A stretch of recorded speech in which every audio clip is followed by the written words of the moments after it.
Welcome to Where Did the Road Go? Be sure to check us out online at www.wheredidtheroadgo.com. Now enjoy this edition of the Midweek Podcast. And welcome to the Where Did the Road Go Midweek Podcast. And this week we have Red Pill Junkie. Hello. Joshua Cutchin. Howdy, everybody. And Michael Hughes again. Buenas noches. And we should have Mike, since you've read whatchamacallit's book, Mike Clelland's new Owl book, which I'm very much looking forward to. Your quick thoughts on it? Yeah, I was really impressed. I've followed Mike's blog for a long time. I've always what's intrigued me is that he's always seemed just kind of very forthright and honest about what he's going through, expressing his doubts and uncertainties, and so it was really interesting the way he weaves together things that are very kind of dear and close to my heart and my experiences, which are synchronicity as it's tied to the UFO phenomenon, and I've never had any real owl experiences, but man, I gotta say, after reading all the reports he's collected from other people, that I wouldn't be surprised, having read the book now, if I walk outside and there's an owl sitting in the tree staring at me. It's really amazing. I mean, it's a great example of the kind of paranormal contagion that sort of happens, when you're deeply immersed in something, and then other people start sort of catching the vibe and having the same sort of experiences. But really the thing that captivated me the most and which stuck with me is his term that he uses, which is the maybe people. And he uses that concept for people who've had like a lifetime of paranormal, strange, anomalous experiences that seem to be linked to UFOs.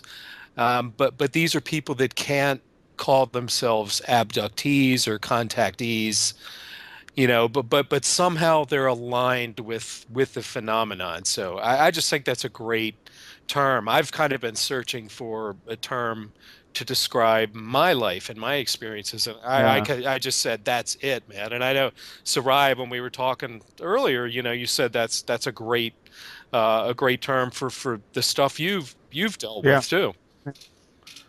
Well, I had my experiences, and then at some point it was in reading one of Whitley Strieber's books where I went, you know what? This is the same thing I'm experiencing, except without all the UFOs and abduction stuff. Uh-huh. Well, you guys are going to get a kick out of this because you were mentioning the owl experiences. I was working on a portion of my book today where I actually was mentioning Mike's work and how it sort of ties in with some ideas that I have. And I was working in some off time. I go to different schools and teach low brass to students, and a student interrupts me while I'm writing this section and comes up to me, and she's wearing a sweater with an owl on it. You gotta tell Mike, man. I know. Yeah, the owls are not what they seem. No, they're. And that's what he, that's the kind of thing that he writes about, and it's, that's where synchronicity ties in, and that contagious aspect. I think the last time we were on together, I was talking about all the sting related synchronicities I was having, and then friends of mine started having the same experience. So when he writes about this owl contagion sort of stuff, it really rings true with how I've seen these anomalous, concepts, and anomalous, with him it's owls, with me it was sting, with other people it's something else entirely, but when you see it begin happening to other people, it's a real head scratcher. All right. Well, tonight we were thinking of just starting off with some of the stranger, goofier stories in paranormal and UFO literature and outright hoaxes. And there's so many hoaxes nowadays. It's so easy to hoax stuff. It really just makes it impossible to tell real from fake at this point. I would say that generally, if someone says, "Ooh, here's a video of an alien," you go, "Yeah, that's fake." Yeah, I barely even watch. I barely even look at them anymore, unfortunately.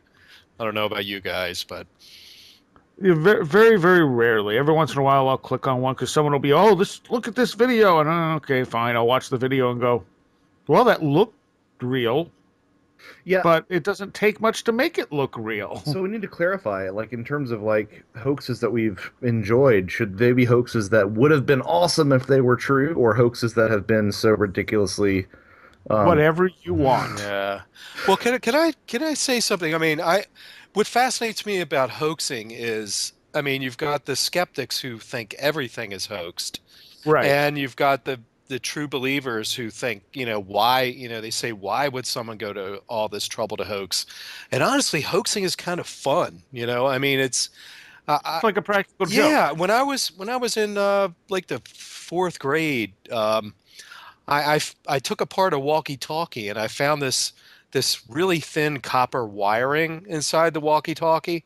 So, being the weirdo UFO obsessed freak I was even as a kid, I popped the top off from one of those little, those little things that come in a gumball machine. They're little plastic containers with a lid, Yeah. a little plastic lid. Well, I popped the lid off of one of those, and it looks exactly like a UFO. So I strung it up with this super thin, nearly invisible thread in my bedroom window, and took a picture of it.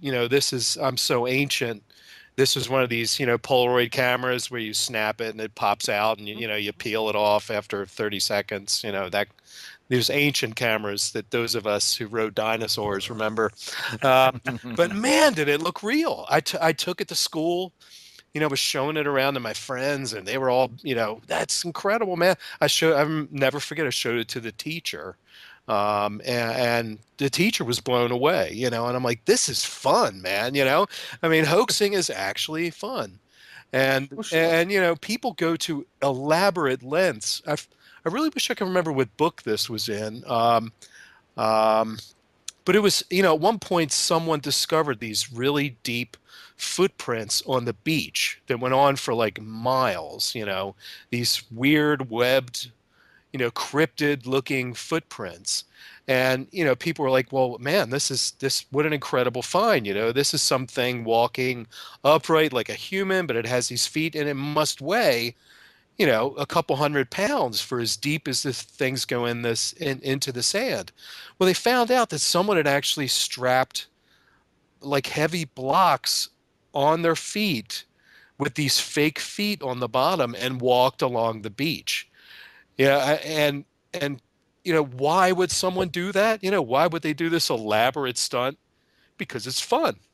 Yeah, I mean it's fun to pull something over on other people. This So, was was this the thing that Ivan T. Sanderson got embroiled with, the giant penguin supposedly? Is that what you're talking about? yeah, I don't know. I so wish I could remember. I could pull the book off one of my shelves here. It sounds like I think it was that one. Yeah, Yeah, yeah, yeah. yeah. And it was such a huge, influential case at the time. And then it turns out, it was just this elaborate hoax. Someone spent the time to walk miles with these heavy things on their feet, just to pull a prank, to make a hoax. So, Well, there's also the other side of that, the people who are so sure this stuff isn't real, they just want to make fools out of the people who believe. Yeah, yeah, exactly. so how Yeah. did So, I mean, your career as a young hoaxer end, Mike? How or did are my you career? hoaxing us right No, now? no, Yeah. no. I gave up hoaxing a long time ago when real things started happening. As a writer and someone who writes and talks about this stuff, like the last thing I would ever want to do is destroy my credibility Hmm. by doing a hoax. But as a kid, it was fun. And I started practicing mentalism when I was a kid, and that was great because I was essentially, doing these psychic, ability demonstrations when, it was actually tricks. It was great tricks. And I think I said on another show, Seriah, that actually taught me how willing people are to believe. I gave a talk and did some mentalism once, and the group of people came up to me afterwards and kept insisting that it was real ability that I was demonstrating, and I kept telling them, no, this was tricks. The whole point of this, it was at a Fortean conference, and I'm like, no, I'm showing you how people can trick you and make it look very real. And they kept saying, no, no, no, no, that was real. There's no way that could have been fake. So but I'm always very clear if I'm doing mentalism, like this is mentalism. This is not. These are not real psychic demonstrations. Not that I'm against people who blur the line, like Geller or somebody. Right. I was going to ask you about your opinion about Uri Geller. Yeah, I have mixed feelings about Geller. I know a lot of mentalists, and when you get into mentalism as opposed to just like magic, plain old magic, a lot of mentalists, I think, discover, like when something goes wrong and they have to, try to guess or use their innate abilities, that if you fake it long enough, it starts happening for real. Geller, I think was a mixed bag. I think he fits in the the trickster mold, where I think anomalous things really did happen to him, but you can't always control it. You can't do it on cue. So what do you do if that's your life and your profession? You have to sometimes pull out your bag of tricks, and that muddies the waters, like with a lot of but that goes all the way back in paranormal research to the spiritualists and the lots of maybe legitimate spiritualist mediums use trickery too. Right. Who was the guy? John Edwards, who was on the Sci-Fi Channel. He did so many controlled studies and scored incredibly high on these tests. But then he does the TV show, and they catch them, miking the crowd and stuff like that. And it's like, sure, he's not going to be dead on every night. Some nights he might have a gift for picking this stuff up, and when he doesn't, he can't be out there and getting everything wrong. What do you guys think about the concept or the possibility that the expectation of the audience or the people, researchers conducting an experiment, plays a significant role in the outcome or the manifestation of psi abilities? What I'm meaning is, if someone like Uri Geller is surrounded by a lot of people who believe he has those abilities, then it manifests. But if he's surrounded by people like Randy and Johnny Carson who think he's a con artist, that's when that somehow it blocks that supposed ability. I think it's certainly possible. I mean, I think it's called the goat effect in psi research, where if someone's doing a test in an environment where most of the people around don't believe in psi, that they will tend to score lower. So yeah, I think that's certainly a possibility. I mean, a lot of parapsychologists accept that as something that happens. So maybe on the macro scale, I'm not sure, but I definitely think that Geller used trickery. Whether or not he always used trickery, I think that's up for debate. Yeah. And the thing that always bugged me when I was a kid watching him on TV is that you'd have Randy come out there and be like, "Look, I can duplicate something similar with sleight of hand magic," and I'm like, "Yeah, but that's not proof. That's how Uri Geller's doing it." Yeah. Exactly.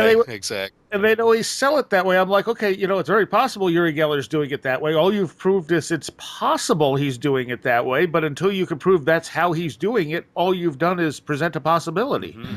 Yeah, and I would argue that anybody who has participated in any sort of activity in front of an audience would definitely say that the audience plays a huge role. I mean, if we accept these as talents that individuals have, then yeah, I mean, my performance has definitely suffered from an audience that isn't into it. It's something that happens. Yeah. It's just energy. Yes. Have any of you seen the movie Red Lights? No. You know, Alex Akiris recommended it to me and my friends in Grimerica, and yeah, I'm planning to watch it at some point because it seems that it really correlates with many of the topics that we in the Well, it fortunes. correlates with what we're talking about right now with Okay. like Uri Geller and Okay, stuff. all right. Really exceptional movie. Hmm. And I don't want to give anything away by talking too much about it. Okay. But it's basically a group trying to debunk different psychics and nonsense like that. Yeah. Sigourney Weaver's in about half the movie. Yeah. That's reason enough right there. Yeah. Well, my favorite hoax of all time is the materialist paradigm. And no, I'm going to take this in a slightly different direction with something that just like it literally just came to me. I remembered one of my favorite stories. So not a hoax, but just a favorite ridiculous story of mine. I found it in Brad Steiger's The UFO Abductors, and I actually have the book here because I thought about it and I hit the mute on the microphone and ran and got it. A 15-year-old gentleman from Latin America named Oscar had met some individuals in a field while he was riding his horse. And I'm going to read from here on out because the delivery is hilarious.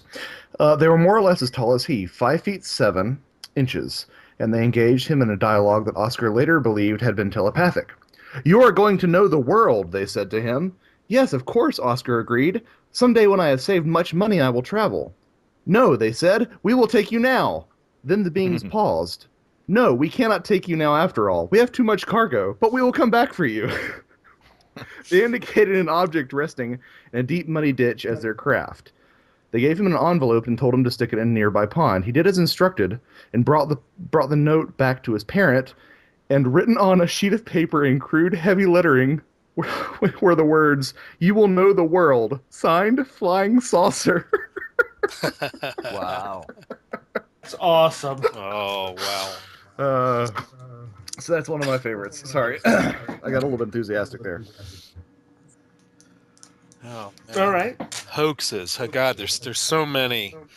You Well, you know which one popped in my head real quickly. Is remember? Well, I don't know if I'd say it was a hoax, but remember Courtney Brown, the remote viewer, and the whole idea that there was a spaceship flying behind the Hale-Bopp comet. Yeah. And which led to Heaven's Gate, all the people of Heaven's Gate leaving their meat shells or whatever they called them. That was, I mean, that hoax there. If it was a hoax, if it was not just, I don't know, mental illness or whatever delusion. I mean that caused a whole bunch of people to commit suicide. So Yeah. that's a really big one, I think, in the history of ufology. The one that always got me was the Dr. Reed's screaming alien one. Oh my I'm God. And this guy, not familiar with this one, no. Yeah, this guy claimed Art Bell broke this on the air initially back in the 90s. And this guy was so thoroughly debunked by UFO researchers, not even by like debunkers. But he claimed he was walking through the woods with his dog, and I believe they came across an alien, and the alien ripped his dog in half and then sent it to another dimension, and he shot the alien. Mhm. And then, he found the alien ship, and he could push it around, and he had all these pictures of everything. Was the ship kind of shaped like a black pyramid? Yeah, is the sort far- of. Okay, I Like a think I black remember this. coffin. Yeah, And then something he, like that, yeah. He took the alien back home, and he put him in the freezer. Yep. And then he didn't know what to do, so he called some friends, and then, mysterious government types started poking around, and then one day the alien just starts screaming because apparently it wasn't dead, and I mean, the story just gets crazier and crazier, and it's so out of context to any other story that anyone's ever heard revolving around anything paranormal or seemingly extraterrestrial. Don't forget the bracelet. The bracelets, I don't remember the bracelets. Oh, the guy had a some kind of golden bracelet, like looked like a very crude mock-up that he made and painted with some spray paint. That he said that if you put it on and it had some kind of like needles that will like pierce your skin, that will do something like transport you into another dimension or something. The reason why I'm remember this so accurately is because this guy was brought to Mexico by none other than Jaime Maussan, who is that paragon of careful, cautious UFO research.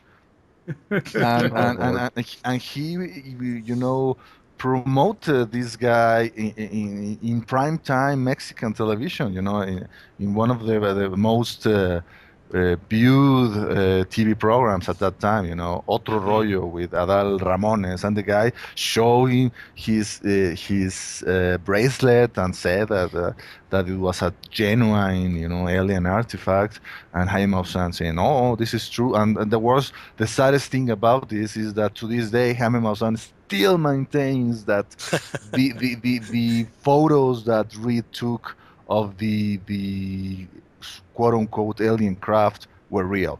The alien in the freezer, he concedes that it was fake, but the rest, oh yeah, the rest was real. I will say those photos looked really good. The alien didn't, but the actual craft, they did a good job. You know what bothered me the most about the alien was that it looks so much like the aliens in the movie Fire in the Sky. Yeah. The angry gray, right?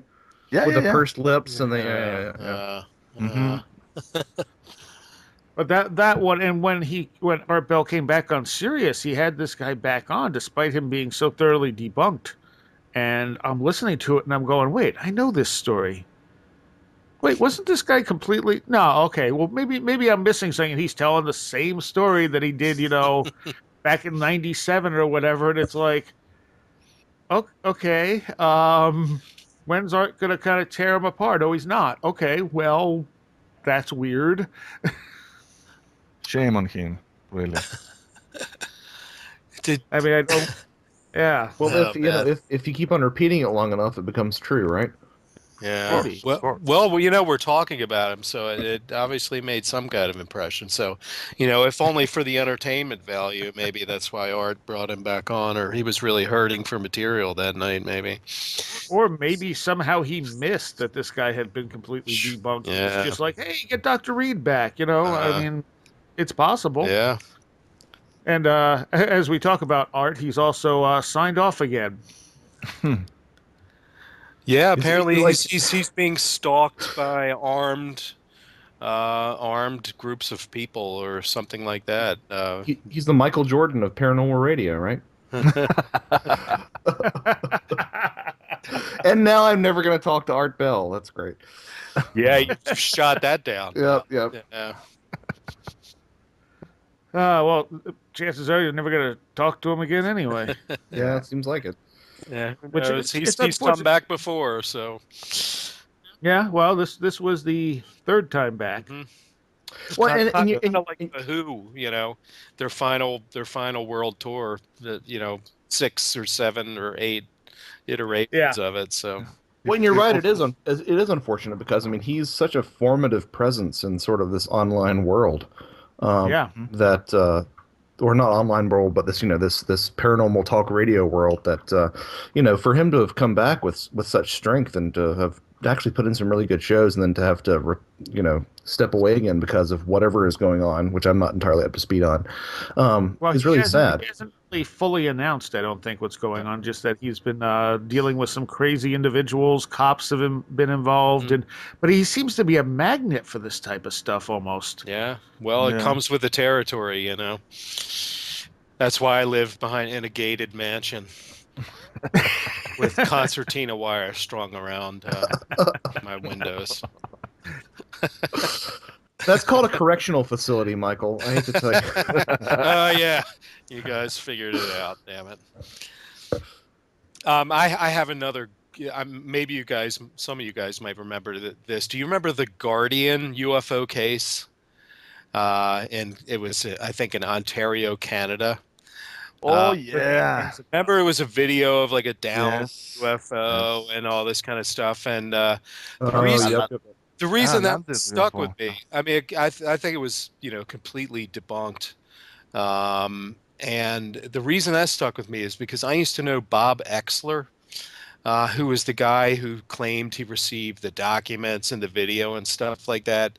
And Mm-hmm. before Exler, I mean, Exler, he used to be, I hope he's not listening because, I may need to actually, move into that walled mansion after I talk about it. But he was a fairly well-known name in ufology for a while. And I was part of a UFO study group in the late 80s. And he came and talked to us once.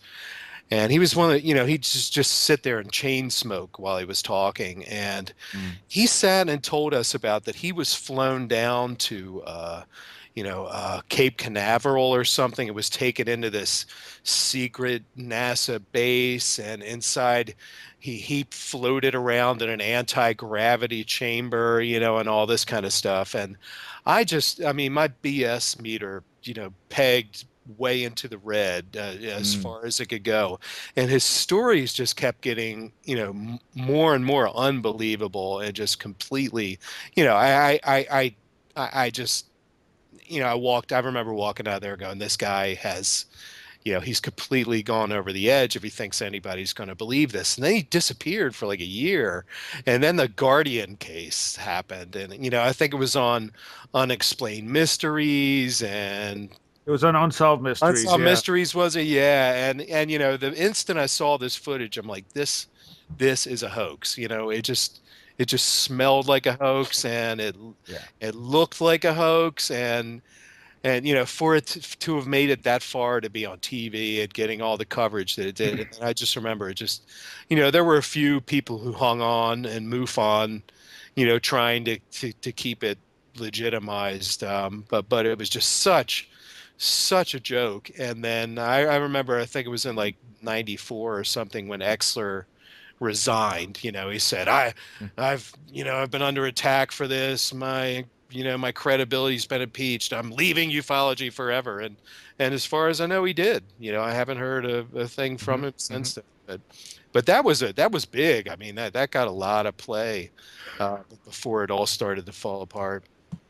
It's interesting. I've always wondered because there have been some questionable hoaxes that have come out, and whenever something looks really goofy, I always sit there and say to myself, what if it just so happens that, for example, Sasquatch just happens to look like a puppet? What if Yeah. what if this puppet like thing, everybody's like, oh, it's a puppet. What if Sasquatch just looks like a puppet? Or what if this particular Sasquatch looks like a puppet? And I That's try a to sit there and comedy be like, would sketch. we even Like, recognize it? Because I wonder. Oh, sorry, Miguel, go ahead. no, I'm sorry that there's a comedy sketch. Like a guy say, What if Sasquatch it's a blurry, a blurry ape? He's just blurry. Yeah, exactly. But sometimes I wonder if some of the footage that we love, thinking specifically about the Patterson Gimlin film, what if it's just grandfathered in? You know what I mean? Like if that came out today, I'm sure we'd already toss it into the YouTube pile. Oh, it's in the YouTube Right. pile. We're not even going to pay attention to it. Yeah. So sometimes I wonder that from time to time. But it's also, it would get tossed into the YouTube pile today because we have the technology to make that look very real very easily. True. Back then, Well, if they faked that, they did an amazing job for the time period. Yeah. I mean, I'm still waiting for a fully CGI hoax of Bigfoot. I mean, I don't think that's been done. I don't think that the technology, I mean, the computer, the CGI programs are easy enough to pull that off. Hoaxing a CGI UFO, it's relatively easy. I think that even I Right. do it. I mean, Well, I don't think honestly people like to tout the ability of CGI nowadays, but I don't think even Hollywood could come up with a convincing CGI Bigfoot with the hair moving in a convincing manner. I mean, I still feel like there are a lot of people out there who can look at something CGI and know it's CGI. I mean, Yeah, it doesn't have that weight that real things do. You know, Yeah. the practical effects uncanny, are where it's at. yeah, the uncanny valley plays out big time there because we humans are, biped primates, so we are, accustomed or maybe even biologically conditioned to assess how biped primates look like. So it's easier to fake like a Tyrannosaurus running around Right. in a Jurassic Park than to fake an actual, human being in walking, a Yeah. synthetic Yeah. human being and placing it alongside with real actors. That you Right. you Right. you spot Yeah. it right on that something's not right. Yeah. Yeah. What about Billy Meier, his beam ships? I Ah, mean, my yeah. favorite hoaxer. I'm here talking to you guys because of Billy Meier. Pray Really? tell. Yeah, yeah. I Oh, mean, once again, we have to talk about Jaime Maussan, how he yeah. used to be a young producer here in Mexico working for our version of 60 Minutes. So he produced a program about Billy Meyer, showing all the footage we know, the Pleiadian beam ships, Right. on the bucolic. Swiss landscape that he used to live in. And I remember watching that as a young kid in Mexico and being completely blown away. For a very, very long time, I truly believed that those photos were real.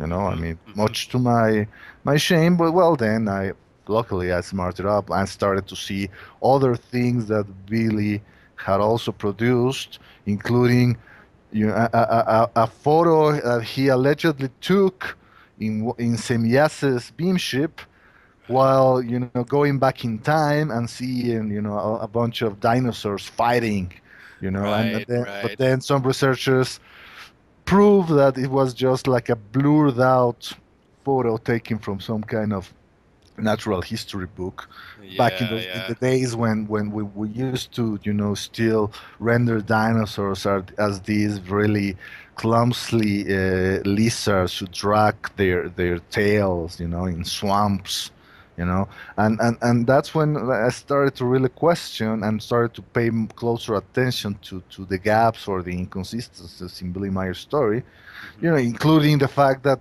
basically he says that he's the reincarnation of Jesus Christ. Small detail.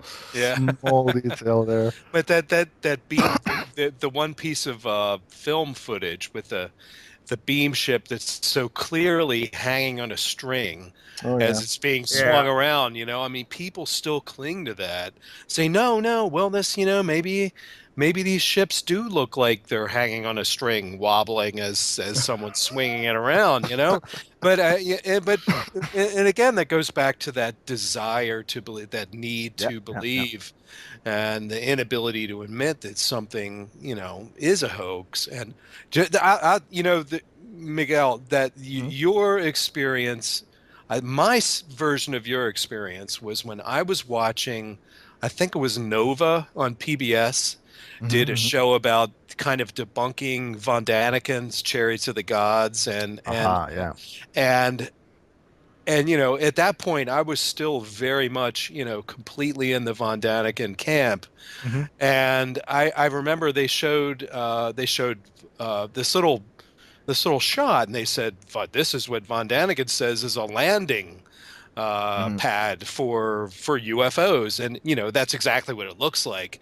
And then someone's foot came down into the frame, and the foot was about the size of half of the landing strip. this I Yeah. was I this was this so sighting I was this so sighting brought to you by angry. Terry Gilliam, right? Yeah, I was so pissed. I mean, I had that cognitive dissonance in my head. It just made me so angry. I'm like, how?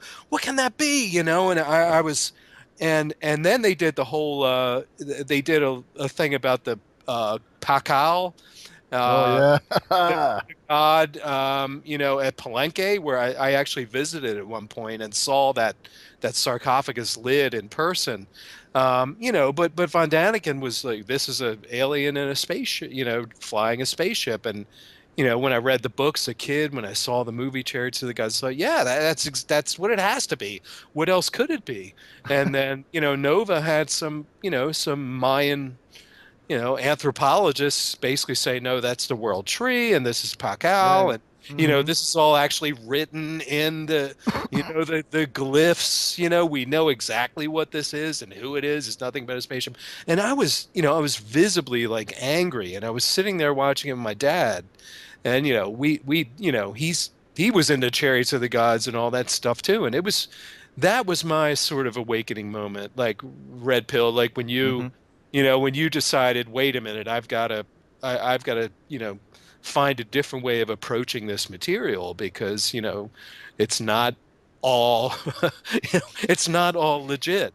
And that was a really important experience. I didn't like it when it happened, but, I look back and that's when I sort of developed, the critical layer of skepticism you need when you're dealing with all this Okay, stuff. but let me ask you this. What do you think prevented you from going into the opposite extreme that is so common among people that used to be true believers, Hmm.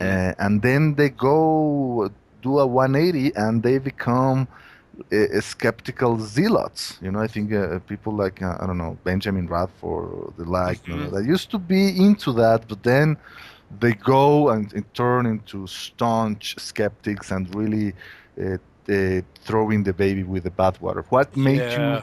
still not going into that direction and still saying, okay, so Von Daniken and Wilhelm Meier, this we have to discard, but still there is something here Hmm. that is real.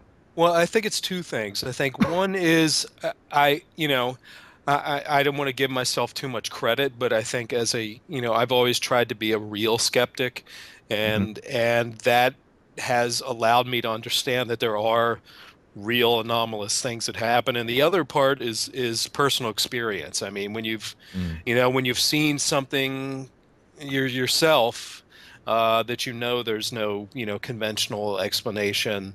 Um, that it's hard to go completely over to the other side. And I think most reasonable people, and I think we're all eminently reasonable people. That's why we like talking to each other. Um, Or we're all we're crazy in the same way. all extremely Exactly. deluded, yeah. But most reasonable people can see that there's a reality behind some of this, and there's also a lot of garbage, And Yeah. if you've studied it as long as we all have, you realize that this is a field that kind of, it just goes with the territory, that there's going to be fraud and hoaxes and deluded people, and and then there's going to be some really unexplainable stuff. Hmm. Hmm. What do you guys think of the whole Gulf breeze thing? Excellent question. Very good question. I mean, I feel like it. To me, I didn't really think that there was much of a question. I mean, the model found in the attic seemed to be pretty damning to me. I don't know, No, I'm not because sure. it almost seems like that could have been planted. Yeah. Hmm. Yeah, Just I think there were enough witnesses out beyond Ed Walters that Yes. I talked to people who went down there and saw some lights and things in the sky. Um, once again, we're in the realm of the trickster, and yeah.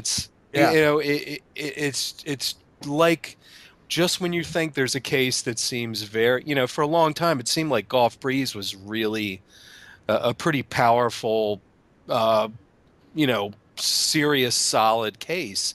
And then, these little things started happening with people challenging his credibility. The fact that Walters used to do ghost photos for his kids and things like Mm. that. Well, I mean, I had a crazy UFO sighting, and I hoaxed UFOs as a kid, so. Right. So yeah, I don't think it's entirely damning. Yeah. That's a tough one. You could argue that is part of the self-negating nature of the phenomenon.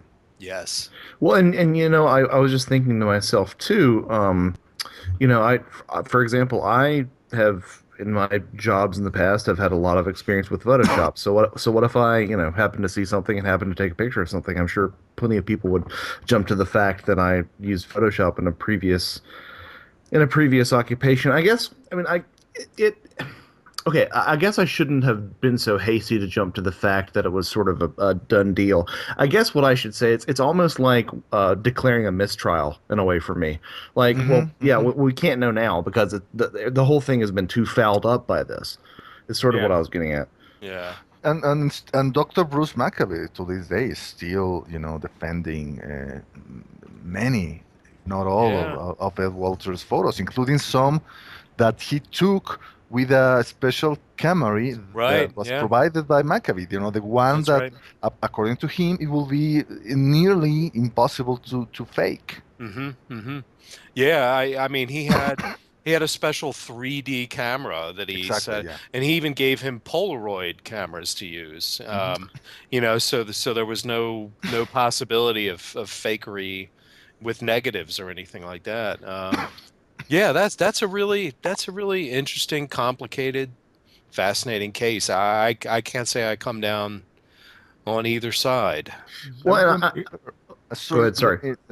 I remember back in when I was still in college, reading about Gulf Breeze, and also finding this really odd story that is barely mentioned about a group of American soldiers that went AWOL, and that they ended up in the Gulf Breeze area because somehow they claimed that they were certain that the world was coming to an end, and that Armageddon was about to unfold, and they were going to take a part in the great battle between the forces of light and darkness. And that's something that is, clearly seen that there's a lot of things that we still haven't uncovered about the whole Goldbreeze case. Yeah. So that was really creepy. Yeah, I mean, it was several military people, wasn't it? That Yes. and they just went AWOL and said, so yeah, that was another layer on top of that was really, really bizarre. Yes. Well, I actually think that there's probably an entire book to be written on individuals who have had genuine experiences and who get really far into it and decide that they have to provide some sort of proof, and get caught up in their own story and actually end up fabricating proof to validate some real experiences. I'm thinking of like the infield poltergeist, for example, would be a pretty good example of that as well. So yeah. The Enfield poltergeist was especially good because there were so many witnesses to so much stuff. There was clearly something going on, but you could understand the girls wanting to be believed and faking some of the stuff. Oh yeah, I mean, I can only imagine what it's like to have something like that, as all these fringe phenomena tend to do, have something like that that's so profound and intense happen to you, and no one believe you, and be, I just want something that people will actually pay attention to me and believe me. So if I have to fabricate it, that's fine. It's it's still it's being truthy as opposed to being true. So let's look at this idea. So Walters is taking these Gulf Breeze photos. He seems to be kind of the special one who can do these. Yeah. Although there were a few other photos from other people that had similar objects in, but nowhere near as clear as close. Have you guys seen like the photography where people will take the picture and words will be written on it in like a ghostly white? Oh yeah, the Thoughtography or whatever, wasn't it? Ted Seriah. Yeah. But there's a number of people who have done this. And what if it's something to do with our consciousness? I mean, if the thoughtography stuff is real, it's almost definitely something being projected from consciousness. But what if UFOs can respond to consciousness, as you've witnessed yourself, Michael? What if that's what was going on with Gulf Breeze? Yeah, I think that could be the case. I'm thinking, trying to remember the name of this guy, Robert. Nancy Talbot is the one who defends him a Oh lot. yeah. Nancy Talbot, she does the crop circle research and also does that Robert guy does photos like Oh that. yeah, hold Yeah, on. I actually just wrote about him. Let me bring up my Word document here. Robert. but Well, I think go ahead. Go it's ahead and talk. Let me see if I can't find what so his the name is. guy, still started like related with crop circles, but he started to also take a lot of pictures, not only of uh, UFOs, flying saucers, but also other kind of weird pics that many people, I mean, I think that 90% of people in the Paracast forum believe he's a faker. He's just making very crude cutouts and making very basic sleight of hand things in order to fake these photographs. But I am of the idea here that maybe the guy is unconsciously making this kind of photography, psychic photography that Hmm. people like Ted Serious used to do, Hmm. Yeah. and Hmm. maybe at Walters too. Hmm. I'm sorry, wasn't able to find his name. I completely lied. Oh, I think his last name starts with B. Robert. Uh, yeah, I mean, the last thing I read about him is that he found all these tentacles that the aliens gave to him as some kind of gift or proof that and I think people, Ben and Aaron in the Studios Universe say, "Oh, I'm willing to make a test with these alien tentacles if someone give me some olive oil." That's right. He was a Dutch fellow, right? Yeah, it's a Dutch Yeah. guy. Yeah, Yeah. Okay. Robert Broke. Is that him? no, it's a more complicated name. Mm. Well, it's Broeke. Brücke? Brande something. Mm. Because that's on her page. She's looking at crop circles and talking about him. Hmm. Mm. So that might be his name. Let me. Well, let's keep talking, and I'll find it on the Studios Universe. No, but yeah, again, something that I'm not a fan of is this binary thinking that we're in this field. Either things are real or they're not. Either, Yeah, yeah. and as Terrence McKenna once famously said, to paraphrase him, well, either UFOs are real or they're not, or something else. and you Yeah. know, I'd like to think that sometimes it's not as black and white as well. Oh, this person faked one thing one time, so it must be a fake. Hmm. Um, Yeah. which I know probably sounds like a Ah, complete yeah. 180 from what I was talking about with Gulf Breeze, but I think that people's actions should be called into question when there is proof of hoaxing. But just because that happens has happened in the past doesn't mean that you should write off every single experience that they had. Hmm. Yeah, that was especially with in spiritualism, there was a lot of that. I mean, I guess going even back to the Fox sisters, if you want to talk about hoaxing, um, I came to believe after, doing my first reading on the subject was that, they hoaxed it all by snapping their toe joints, Right. Yeah. and but apparently one of the sisters later in life said that no, that they hadn't been doing that, and it was really happening to them. Um, and I mean, that set off the whole spiritualist craze, in which there's so many phenomenal reports of stuff that was witnessed by a whole lot of people. And there's a I think it was Home or Hume, I think it's pronounced Home, Oh who yeah, people yeah, yeah. people saw float out a window, and then Hmm. Yep. and back in Uh, another window, and multiple witnesses seeing this guy levitate and stuff like that, and but again, there's those marginal cases where spiritualists were caught clearly faking. I mean, a lot of the ectoplasm photos you see are obvious garbage fakes, Oh that yeah. don't hold up. But again, it's just that mix of is it real, isn't real, are they faking, are they always faking?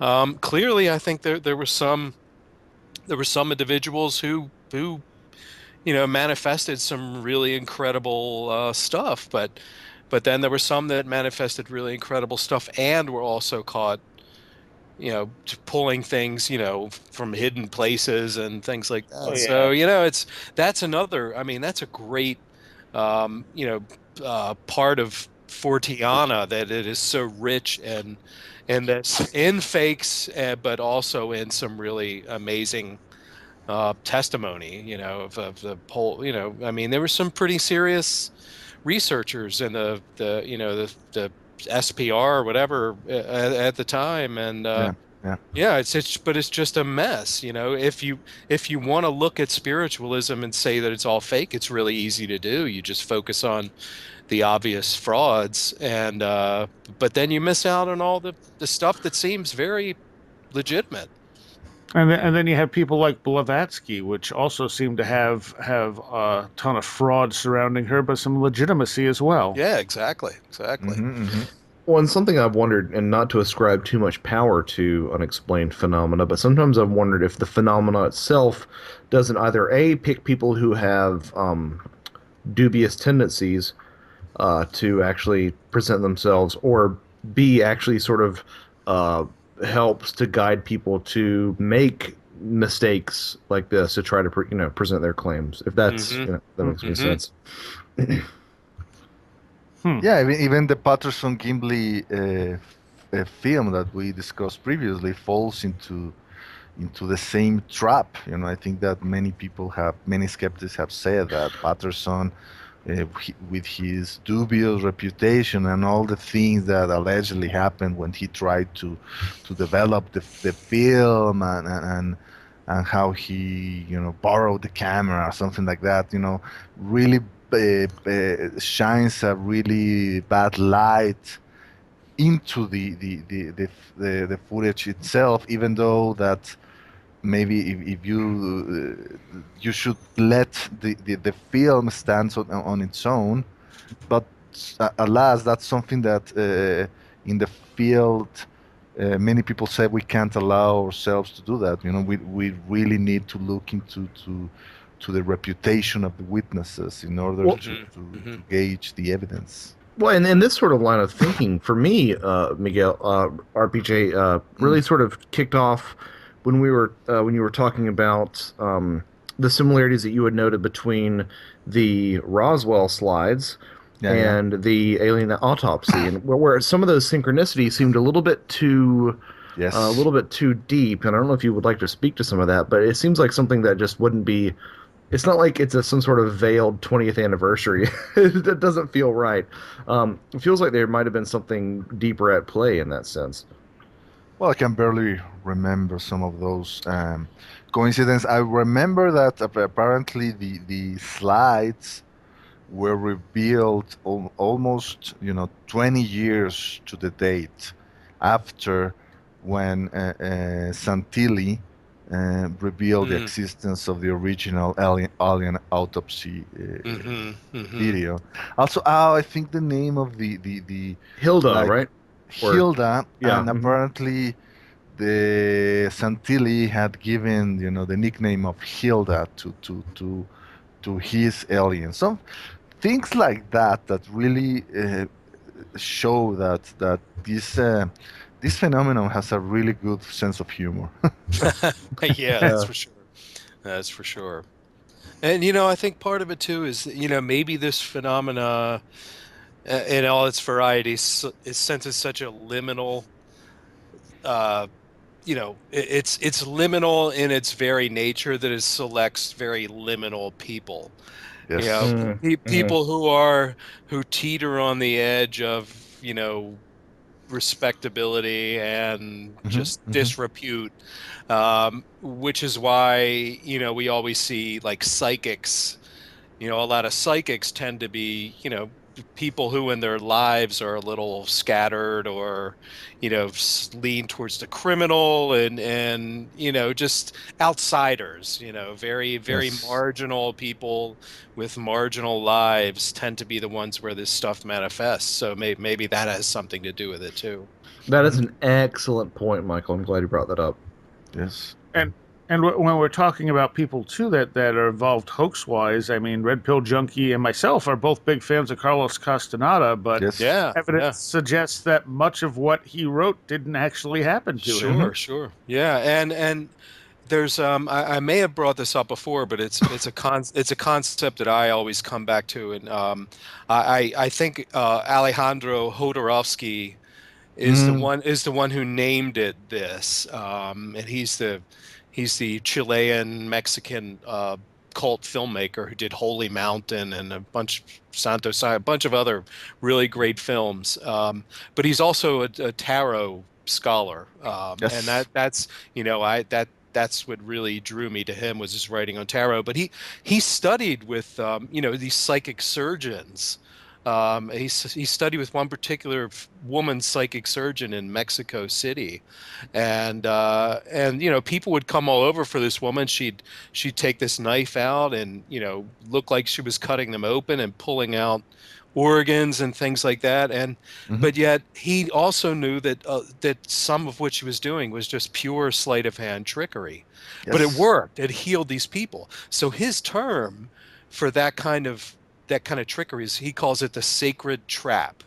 Mm. And essentially it's the idea that the shaman performs a trick at first, and then when their mind is opened to the possibility, that's when they do the real magic.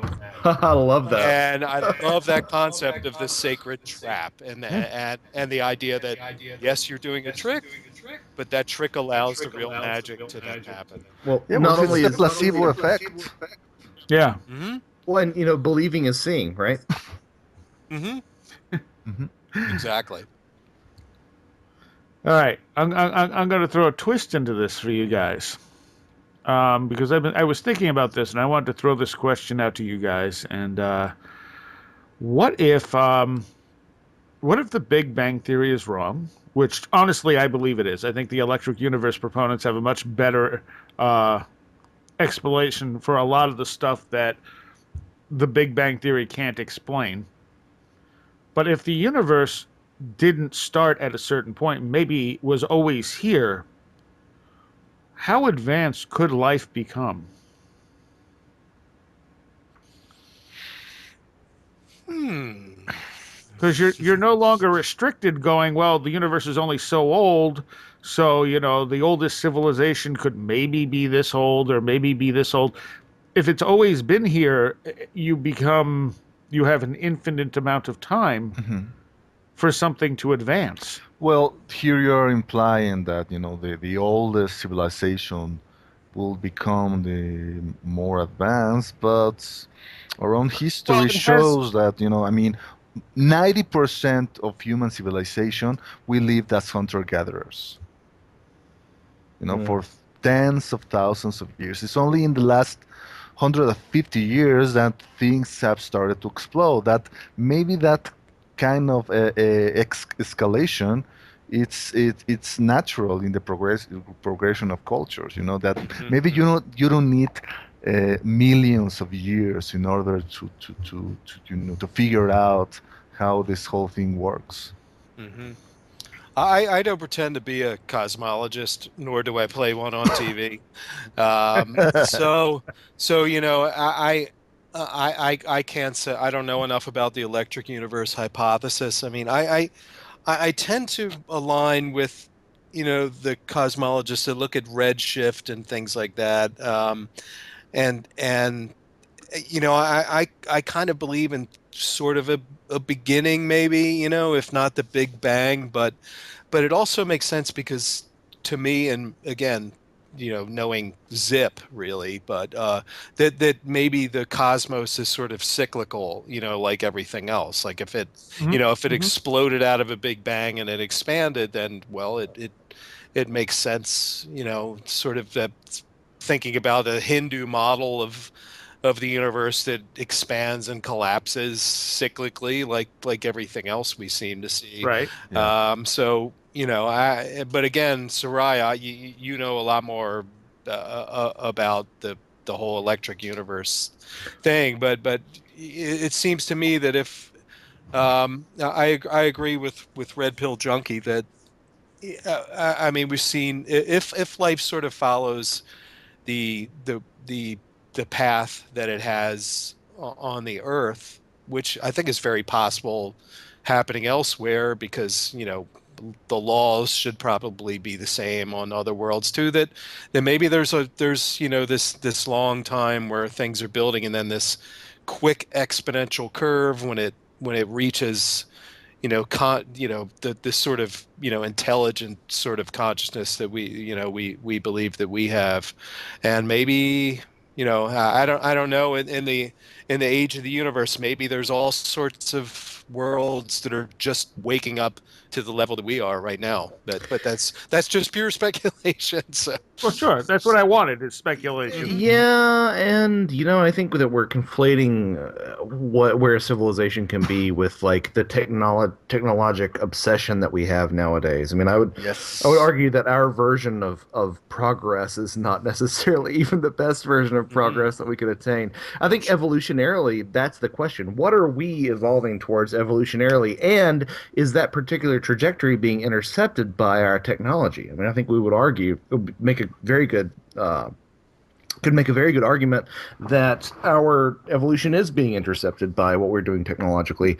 More time indoors, staring at screens, all this crap Yeah. that we're putting ourselves through, I think might conceivably have a large impact on what we're doing evolutionarily. It might actually be deviating us from a more nature-bound path that might actually bring us to a different point than we would if we hadn't, put together all this silicon and crystal, quartz. Mhm. Well, by advancement too, I mean, evolutionarily wise. I mean, we could be seeing stuff out there that's alive and intelligent and not recognizing it at all Mhm. Hmm. because it's so evolved so far beyond what we expect life ever to be. Yeah, that's Yeah. what kills me about the mainstream astronomical community, the exobiological community. Like, that star that we discovered recently that seems to have objects around it, that Right. made a lot of news. Yeah. Yeah. Well, so they've been pointing radio telescopes at it, and oh well, there's no evidence that there are radio waves coming off this thing. Well, what the hell does that mean? I mean, Yeah. if this civilization is, if it is evidence of some sort of civilization that's building things around its sun, why would they be using radio waves? Yeah, it's this. And you see articles like, well, there's no light. And clearly, this isn't an extraterrestrial thing going on out here because we're not detecting radio waves or any. You know what? That's the most hidebound, anthropocentric thing I've ever heard. Uh-huh. Uh-huh. Maybe they're all telepathic. I mean, maybe they've got some other kind of electromagnetic spectrum that they're working on. But Well, I but mean, that's it's I'm sorry. sorry. Go ahead. Go ahead. No, I was just going to interject. Sort of something that you're interested in terms of Star Trek, like the original series. I mean, Kirk encountered a rock monster, right? I mean, it's Right. so Exactly. like, who says that there's not a rock monster out there that at first blush doesn't appear to be what we think of as being life. I think this obsession that the astrophysicists have with Goldilocks planets. Of course, this is somebody who has zero experience in astronomy or anything. But I think this emphasis that we've put on Goldilocks planets is incredibly misguided. Yeah, Um, well, it's our what we think life needs to survive, but more and more we find that life survives regardless. Hmm. Hmm. We Exactly. find it in volcanoes. We find it under, the deepest cold in Antarctica. It finds a way to survive. Well, look at these water bears. Have you guys seen Yeah. oh them? yeah, I mean, The Yep. tardigrades. Yeah. I think they recently looked at their DNA, and it's found that they've got an incredible assortment of DNA that's just kind of swapped itself in, from other species, and tardigrades. That's the Yeah. that, and then they can survive in space. I mean, they can survive in vacuum, and then be reconstituted. So I mean, we may have alien life that's swarming around us, and we just or at least that's where it came from. Yeah. I think the whole idea of panspermia, which was so ridiculed for such a long time. Um, I would not be surprised at all if we eventually come around to finding out that, yeah, I mean, stuff just, it's like one of those puffball mushrooms in space. You Yeah. step on it and the Yeah. spores go everywhere. I mean, There's a talking about wonderful Terrence McKenna, I Yeah, mean, there's a wonderful riff, online of Terence McKenna speaking in some UFO convention and saying, "Look, people, you're thinking about trying to talk to advanced aliens, and for you, advanced means more or less people like you who travel in metal tin cans from one place of the universe to another, and use the same kind of grunts and sounds as you. But to me, as it says, advanced means that you basically rewrite your DNA code and you embed yourself into spores that would travel all around the universe, and you find intelligent species and you rewrite their DNA code when they ingest you, and that's how you interact with them. So exactly. Yeah. that's when what he proposed to the UFO community, and everybody say what? Because they were still thinking about Roswell and Majestic Right. 12 and the government and disclosure. They couldn't really. I think that's one of the problems with ufology. The late Bruce Duensing also mentioned it. Yeah, that ufology hasn't managed to keep up with 21st century science. They're still Yeah. perceiving the phenomenon through the lens of 1950s B movie sci-fi. That's so Well, right. Yep. and you teed me up for this.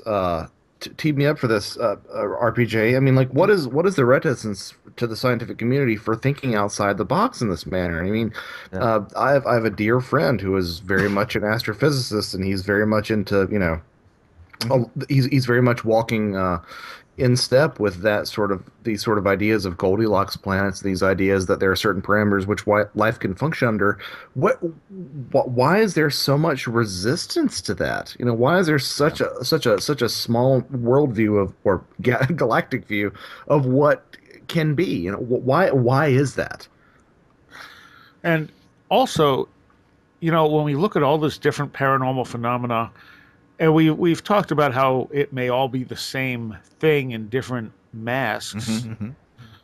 Mhm. This stuff could be here among us, far, far older than us, and really have no good way to directly communicate to us. And some of the ridiculousness can come about in the same way that we must look ridiculous when we're talking to our dogs or cats. Yeah. It seems ridiculous to us. It probably seems ridiculous to the dog when we're rambling off to it and it's going, right, where's the food? You point at something that you want your dog to see, and it looks at your hand. That's the old thing. Right. Yeah. Yeah, exactly. And who knows, maybe it's an expression of the intelligence of the earth. Yeah.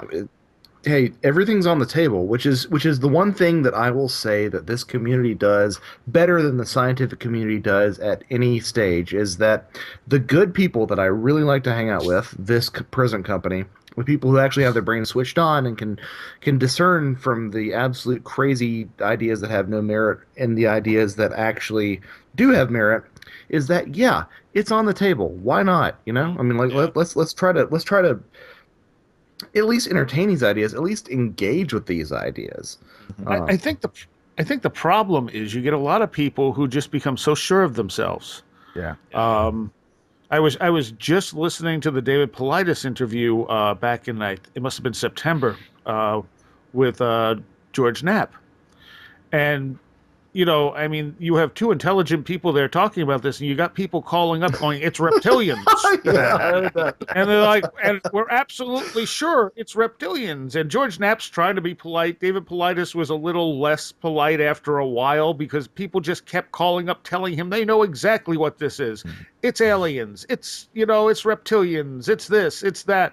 And he's like, so many people tell me this. And so, one guy's going, I think everyone listening to this show accepts that Eisenhower made a deal with ETs back in, the 1950s to abduct people. And I'm thinking, really? Do you really believe that? Yeah.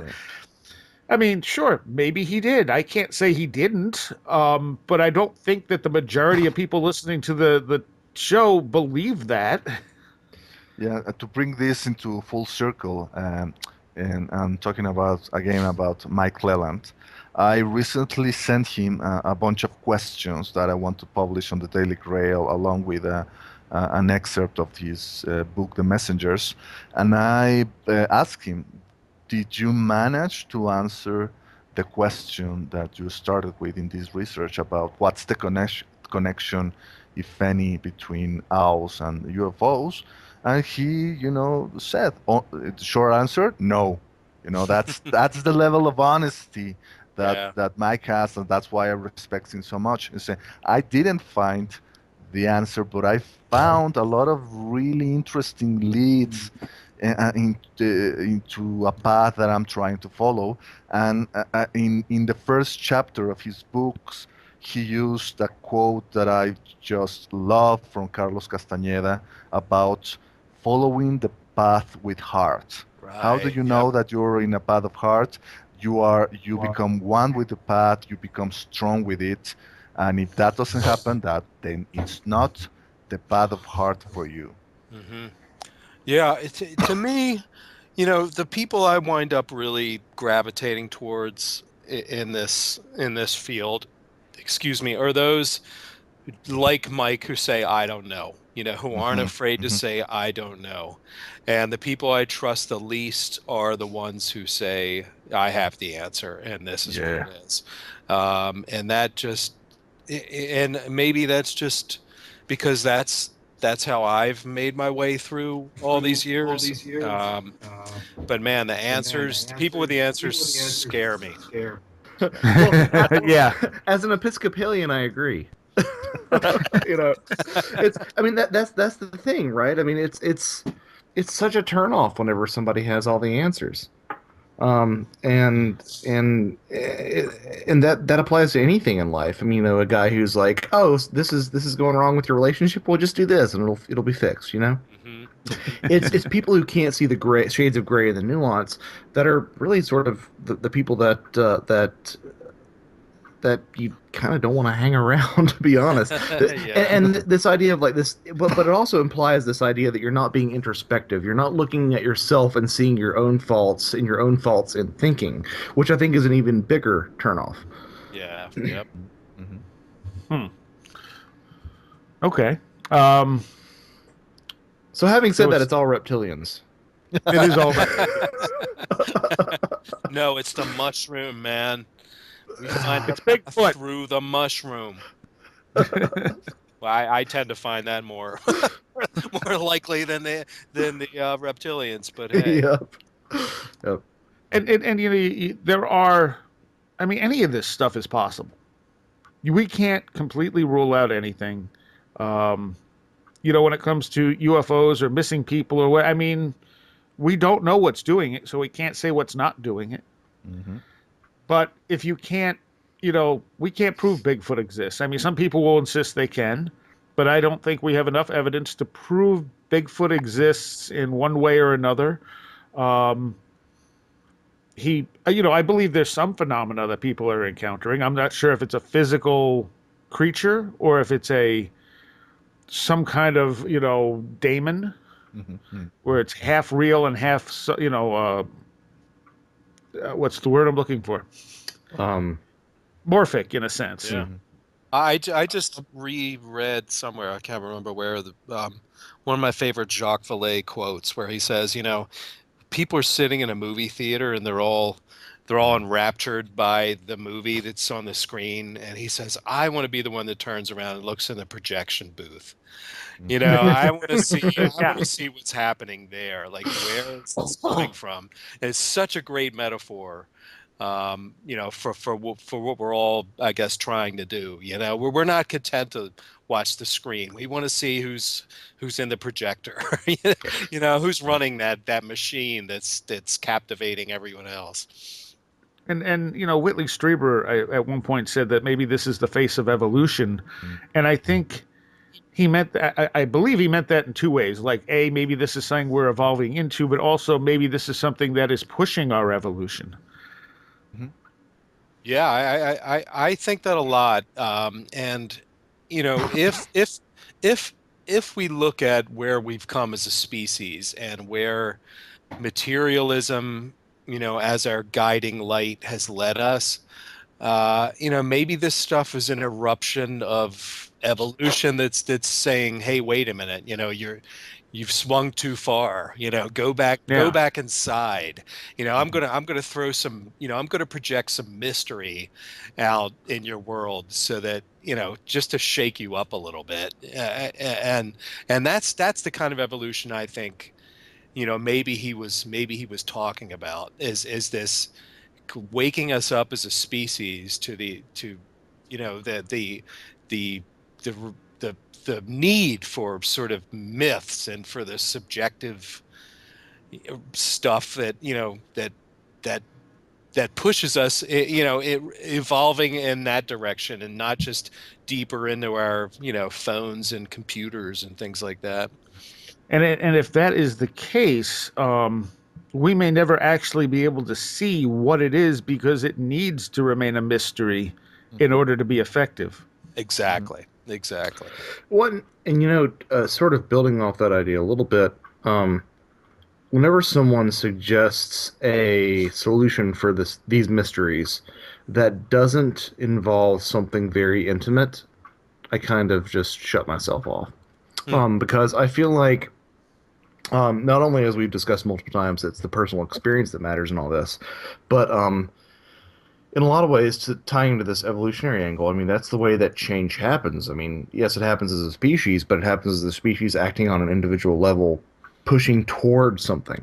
And I have problems whenever somebody says that it's this, you know, this vast impersonal thing, this vast impersonal alien intelligence, this you know, vast impersonal whatever, that is acting in this manner. It doesn't seem to. It might be true. Doesn't seem to feel true to me in a really fundamental way. Yeah, I'm sure. What I feel is that what it's happening here is the complete opposite of our cultural expectations of the alien ship landing in the White House lawn, and the aliens coming and greeting the president of the United States. What this seems to have to appear is a grassroots type of contact. You know, this phenomenon, this intelligence seems to want to have a really personal, like Joshua says, relationship with either a few of us or maybe even all of us, you know, but on our own basis. And well, that means that this intelligence is both very wise and very, very, very patient. Yes. And Well, sorry, go ahead. we see everything through our limited sort of lifespan view of things, and you know, and whether or not there's reincarnation becomes irrelevant because we don't necessarily retain that information in a way that, you know, is all that usable. And you know, people always say, well, life is so short, and it's like, no, life is the longest thing we know. No, it just, there's nothing else to our perception. So I mean, if their perception goes along centuries, they can easily be patient. Exactly. You know, for a fly or something that lives for, you know, 24 hours, to us, that's nothing. But to the fly, that's the longest thing it'll ever experience. Well, and you know, it's something that I've always, as a Christian, I've always come to as an explanation for the way that God interacts in our lives is that you look at There's an entire blog out there called like reasons why my 2-year-old is crying, and some of them are like, I didn't let him eat styrofoam. you know, I didn't let him run in the street, and it's just pictures of these kids, and like I think about that in terms of an intelligence that knows more than we do, um, guiding us and keeping us from doing things and acting in its own way for our own benefit, even though it might not seem like what is the most beneficial to us or the most pleasurable, the most enjoyable to us at the time. So while we might crave sort of deviating from God, maybe God and UFOs are the same thing, maybe they're different things, whatever. Just positing an intelligence that is interacting with us, even if we think that landing on the White House lawn is the best way to really fully engage with the phenomena, maybe it's not. And maybe the phenomena realizes that there's a better method by which they can bring about change or that they can engage with us. And we just don't quite have our minds wrapped around that yet. And it's up to them to sort of dictate the terms by which we come to that conclusion. Yeah, one of the Why? ways. No, Oh, go ahead. sorry. Nico. Go ahead. One Go of ahead. one of the ways in which I tend to equate the UFO phenomenon and my ideas about divinity is that I tend to consider how this intelligence also seems to operate in a level unbound by the constraints of space and time. So in Mm, that way, an intelligence that would live outside of the boundaries of space and time, a fifth dimensional entity, mm, they will seem eternal from our limited vantage point. It's the same argument that Carl Sagan brings forward when he explained the concept of flatland in the Cosmos TV series. Or ironically enough, Sagan, who was very skeptical about the UFO phenomenon, in that segment brings about the best explanation about how weird will it be to interact with an actual alien intelligence. yeah. Okay, Yeah. here's my monkey wrench I'm going to throw into this though. Oh, please, please. Um, I love monkey yeah, wrenches. yeah. Um, I live for so those. so as soon as I start to think about, the UFOs or the intelligence behind UFOs as an evolutionary prod, that this is sort of leading us into a, a grander vision of humanity or something like that. Why are some of the things these things do so horrifying and terrifying and brutal and just basically rape, when you look at what happened to Whitley Strieber, when you look at I mean, what is that like? How is that serving as a positive, um, you know, kick in the pants? When it really seems like what it's doing is just, terrifying people, scarring people, traumatizing people. Mm. That might be more us than them. If there is an interaction here that is subjective, our fear may be what creates that negative experience. Because you find people like Whitley Strieber, as after he loses that fear, these encounters become much more positive. I don't know. I've watched Whitley go back and forth from Yeah, calling them yeah. Yeah, demons to yeah. angels, and Yes, yes. having the abductees I've talked to, a lot of them remain very ambivalent. But the reality is that they're suffering post-traumatic stress disorder, and Hmm. Hmm. and you know, eh, are we making them turn these scenarios into physical rape? Are we, how? I mean, there's an element to it that seems very classically demonic, and in a Sure. lot of these Yeah. cases, What? so when I start feeling sort of, you know, Tinkerbell, fairy, Mm. uh, you know, these this great force that's, prodding our evolution, I have to come back to, well, why is this so traumatizing? Why are the ways that this phenomenon expresses itself so Well, absolutely terrifying and damaging to so many How people? how do you know it's not equally traumatizing and terrifying to them as well.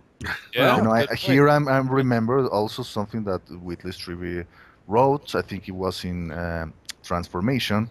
This allegedly event that happened in a New York bookstore when two entities that looked like visitors, you know, Mhm. trying to pass as normal human being and doing a really terrible job doing it because they were, Mhm.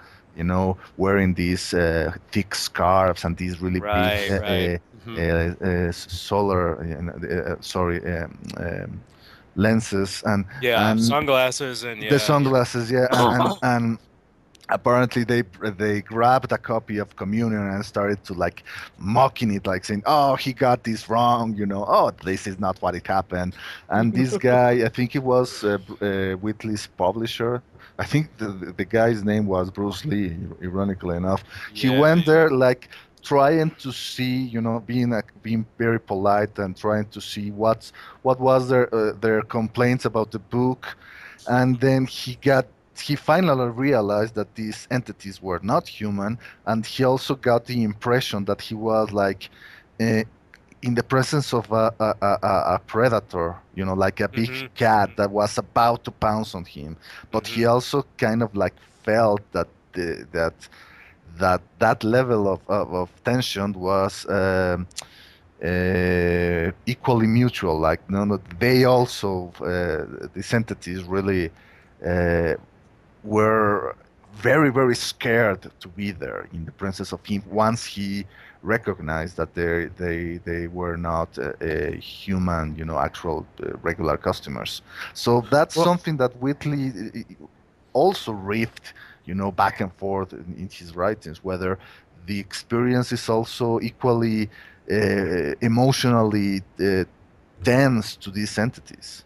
Mhm. Well, Mhm. well, so I have two comments on this. Yeah. One, as far as the rape goes, um, look at what we do to animals, taking care of them, Sure, Hmm. sure. Hmm. and they could interpret that the same way. Mhm. Yep. Um, so they may not know how to properly interact with us for whatever reason. Mhm. But here's the other thing: these things, especially the UFO phenomena, but also psychic abilities and stuff, seem to go via generations. It's not just one person has it and their kids don't. So maybe Right. there's some very long term modifications going on from these experiences that don't show up for generations, Mm. Mhm. Mhm. but it'll eventually make someone more sensitive or more able to deal with these things in a more effective manner. Mhm. So they don't really care about today. Mhm. Hmm. And especially if they have centuries and centuries of a lifespan, maybe they're not even alive in the same way that we understand life. Yes. Mhm. But the more enlightened and evolved we become, the better I think we understand that how we have to treat other sentient beings, other True. life yes. forms. So, we used to, wholesale slaughter, entire species, and we Yeah. still do. I mean, we're just doing it on a different ways now. But, it seems to me that the trajectory of evolution is towards acknowledging sentience in other species. And if they're so evolved, it seems like a really um, weird way of dealing with us as a species. Well, I would say that, I have a couple of, there are a couple of assumptions that sort of grow out of the idea. I didn't really mean to kick this off by saying that ET was necessarily the divine so much that it occupied a position equal to the divine in some sense of like, Hmm. Hmm. the yin to the divine's yang. Hmm. Um, but also, I think, and this is sort of getting into Christian apologetics a little bit, but like, I still don't think that there is. I do not think that there is a lack of support for the idea that negative experiences can have supremely positive impacts on people's lives, even if they are horrifically, Yeah. um, even if they're horrific experiences. And of course, I don't want to get into, obviously with somebody who's had something as traumatizing as what Whitley's had happen to him it's hard to hear something like that. And I'm not saying that that's not necessarily the case, but I'm saying that if we're taking all possibilities into consideration, that is something else to take into consideration. Absolutely. All right. Yeah, sorry. No. Did you have more? No, that's it. All right. All right. Let's. We wanted to end this off talking a little bit about recommendations of books or media that maybe impacted you guys at some point. Yeah. Can I start? Just Yes. because two things just popped in my head. One is again Mike Clelland's book, um, which I'll have to quickly open the Kindle app here so I can see it. But it's about UFOs, synchronicity, and owls, and I will find the actual title so I can give it out to. It's a good title. Yeah, it's a fantastic title. Let me see. Yep. While I'm looking for that. I'd like to recommend two blogs that I have found to be superb, and they're all by the same guy, so it makes it really easy. And that's John Michael Greer. He is known as the Arch Druid. Because he is the head of the Ancient Order of Druids in America, but the Arch Druid blog writes a lot about post-industrial collapse. It's a very gloom and doom sort of blog that kind of looks at the trajectory that we're on, and he's been at it for years, and he's a brilliant guy when it comes to this particular subject because he's so well rounded in history and anthropology, and he's really looking at the trajectory of Western civilization, of global industrialization, and looking towards what is going to happen essentially as we hit peak oil, and basically where we can't keep fueling the kind of growth that we've been fueling. It's a fantastic blog, but his other blog is called The Well of Galabes, I think it's pronounced Galabes, and it's about magic, and it's some of the best writing about magic, not stage magic, but the draw chalk circle, pray to archangels kind of magic that's out there. Right. And it's a brilliant look into the history of magic, current magical trends, things like that. So it's really it's one of those blogs where I wait for the next installment. I mean, just I keep checking it to see if the next installment is up, and if you're into magic in particular, it's top-notch writing, and it's the best writing on the subject that I know of. So that's my couple of things for you. Oh, I found the title of the book. It's Mike Clelland's book is called The Messengers: Owls, Synchronicity, and the UFO Abductee, and it's great. Awesome. Yep. Josh? Yeah, so I would like to speak to this sort of as somebody who's just sort of coming in at sort of a ground level, although people who listen to this podcast probably aren't. But in terms of getting like a really broad spectrum approach of what we're talking about in terms of Forteana, I can't over recommend Jerome Clark's Unexplained. Several editions out. It's a great overview of some of the deep cuts, as they were, of this particular area. And then if you want to sort of focus into some of the ufological stuff, all of Jacques Vallée's works. The Shuns trilogy, as I like to call it, Revelations, Confrontations, and Visions. The Shuns trilogy is great. But especially Passport to Magonia. I think anybody who follows anything that I do can see a lot of the thumbprints of that on what I look into. But I would not, I would not write off the importance that podcasts have nowadays, especially with us all being in the cars more than we want to, or all in commutes more than we want to. There are some fantastic podcasts out there. With the risk of getting some brown on my nose, Where Did the Road Go is something that I would listen to, honestly.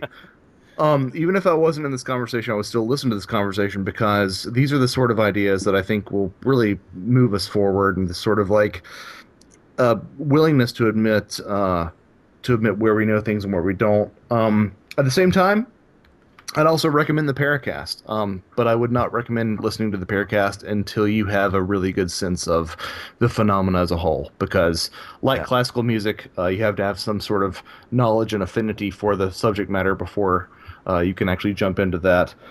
Um, Also, I discovered a new podcast a couple days ago called Sass What. I don't know if anybody has dealt with it. No. It's a No. Bigfoot podcast, but it's the most balanced, down the middle Bigfoot podcast I've ever run into. I'm really enamored with it. This is like 3-4 days into me listening to it.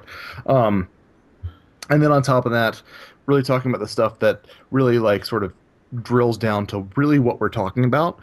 The Skeptico podcast. Alex Sakaris does a Oh, great yes. job.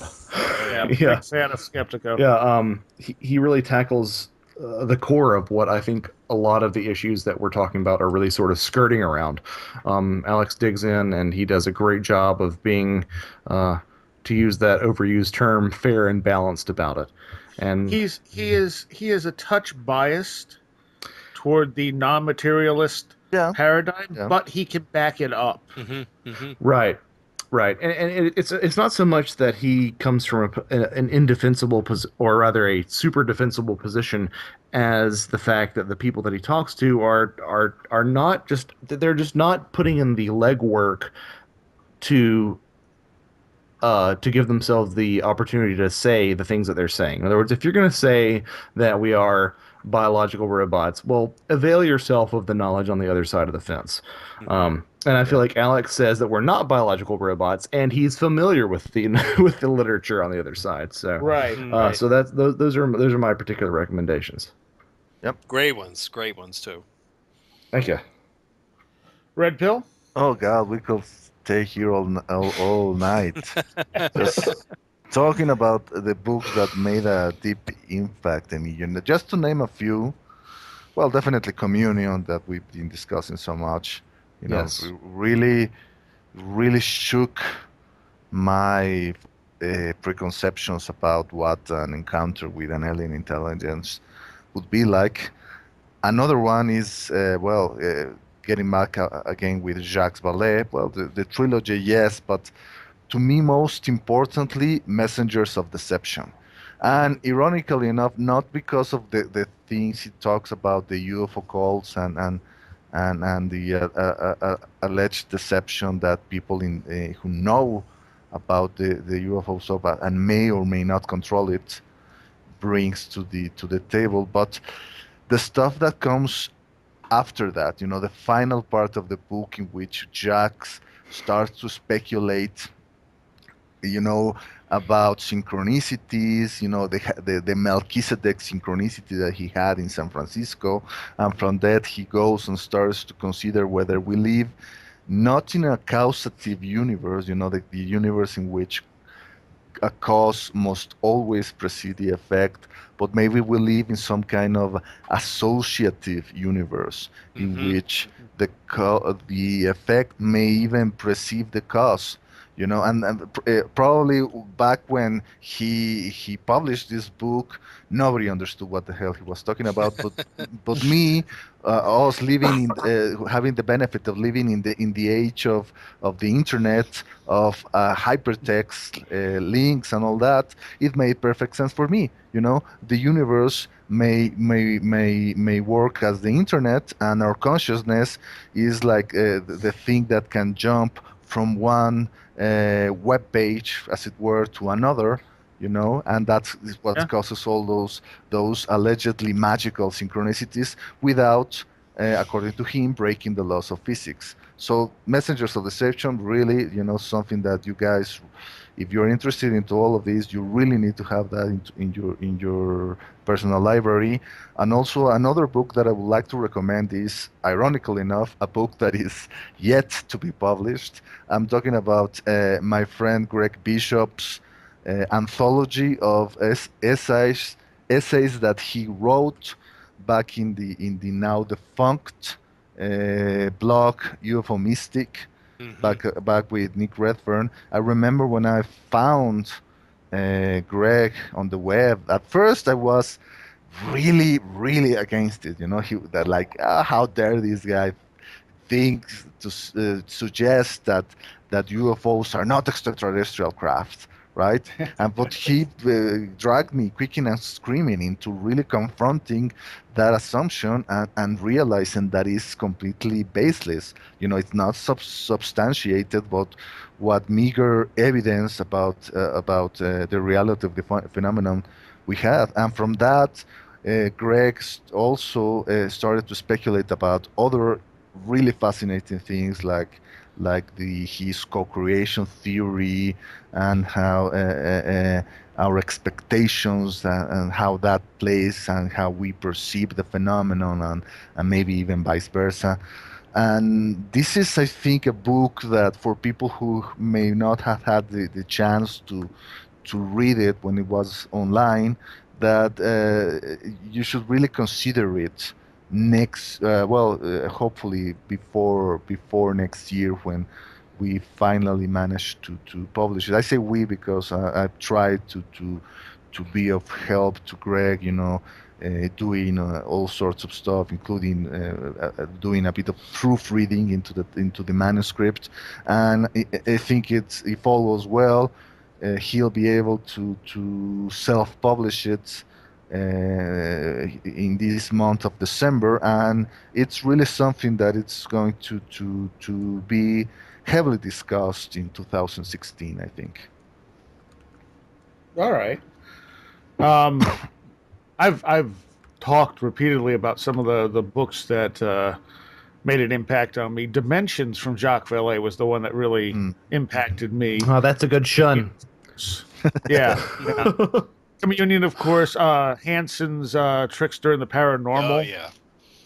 Which is it's a hard read, but I think it's well worth it. It's one of the few books where I would read a chapter and go, I need to put this down now. Even though the chapter might have only been 5 pages, I need to absorb it and then come back to it and maybe read it again. Yeah. But the one I don't think I've ever, and the other one I've mentioned frequently is Kenneth Ring's Omega Project, showing the connections between the after effects of near-death experiences and alien abduction experiences. And that broke my brain the first time I read it because I was still thinking in a very extraterrestrial level, and it didn't make any sense from that level. But also Michael Talbot's Holographic Universe, as well as Beyond the Quantum from him. I thought both of those were excellent and definitely opened up my mind to a lot of different things. Have any of you read them? Yeah, yeah. It's been a long time, but they were very influential. To Whitley Strieber as well. And Seriah, you talking about this? I was talking about like sort of entry level stuff, but if you're ready for the heavy lifting, like the other stuff that you've been talking about, Patrick Harper's Demonic Reality. I knew you were going to bring it. No, that's definitely another one top of my list. It just slipped my mind for the moment. Yeah, no, and it slipped my mind too. But it was one of those. It's the internal consistency of that worldview or that paranormal worldview is something that I'm probably going to carry with me as long as I'm in this subject because it has such a strength and such a flexibility of application to it that it really is quite striking. Yeah, I know I've beaten this particular horse quite a bit, but I can't recommend highly enough. Along the same lines of Harper is Jeffrey Kripal's 2 books, Mutants and Mystics, which is kind of looks at pop culture and its influence of the paranormal. I mean, if you want to discover how, Batman and Superman and a lot of these comics came out of paranormal experiences, you have to read that book. Huh. And his other book is called Authors of the Impossible. Authors of the Impossible. Yeah, and that his stuff is really, I think it's the same caliber as what Patrick Harper, Jacques Vallée has written, and he's got some fresh insights that really tie all of these phenomena together in a way that is really fresh and really exciting. And I think we have to, Seriah, you have to have him as a solo guest on your show and maybe part of this panel. It's incredible stuff. So that's going to be my coda to the evening is to really, I mean, is to just, I so recommend reading those books. I think, and it gave me it really put Vallée and Alan Hynek in a new light. When I found out that Alan Hynek was a Rosicrucian and gave his Rosicrucian book collection to Jacques Vallée. I mean, you get all these insights into into these people that is really mind blowing. The other book that I would actually recommend because it gives such a different view of the UFO phenomena is Light Quest from Andrew Collins. It's fantastic. Yep. Yeah. Because he took it in a completely different direction, and I can't really find any major holes with the theory. I mean, I can't say he's right, but he's more likely right than the extraterrestrial concept. I think when he talks about temporary universes being built is the only part I have an issue with. Everything else I think is pretty solid. That's sort of the speculative angle where he's just kind of going, well, we have to have something here, so let's put it in there. But I would definitely recommend that if you're interested in an open-minded approach to the UFO phenomenon. Yeah, he does good work. So everything he does kind of comes from a different angle anyway. So now we have a lot of reading to do. Rereading. It's like a book club, you guys. It's like a book club. Yes. You can go to the Amazon links on my site, and I'll get about 6 cents. You should put all these links on the Where Did the Road Go page. Also, another good book is Whitley Strieber's novel Majestic. Is it? Yeah. Huh. It's I happen to like it a lot. The late Mac Tony is also. I think that it was the only book that Mac read more than once, and it's because I think it was the first time that someone suggested that the Roswell event, if it happened, that it was a staged event. Huh. And from that he really goes and explores the mythos of the Roswell story, but in a really completely different way. If you think that you know how the Roswell story goes, you need to check this out. I think you will be surprised. I think when it came out, I was so sick of anything Roswell related, I just kind of avoided it. Then you need to read this one, Seriah. Yeah, it sounds like it. I think I need to go back and reread that. My only familiarity with that was a super specific bit of scholarship on it, which was published in the MUFON Journal back around the time it was released, which was a catalog of the sounds and smells that Whitley described in that book. Which left me sort of confounded. I'm like, well, that's obviously like a fictionalized telling of this. Like, why was there this much effort put into it? But it's there, it's out there, it exists. I can point you in that direction if you want to see it. But yeah, it sounds like something that's definitely worth looking into. Awesome. All right, well, I think that wraps it up for this week. There was one quote I wanted to leave everyone with, and Aaron Gullius likes to bring this one up whenever I do the shows with him and Mike Cleland. But back in, I believe it's the 50s or 60s, a law officer named Herbert Schirmer. Shermer, okay, thank you. When he had his alien encounter, they said to him, "We want you to believe in us, but not too much." Yep. And that makes you wonder: are they really intentionally leaving us in that place of mystery? Yeah. I think that's a good Zen koan for the entire the entire phenomena. Yes, exactly. All right, thanks, guys. Thank Thanks you. so much. Thank you, Great as man. always, man. Good times. Mhm.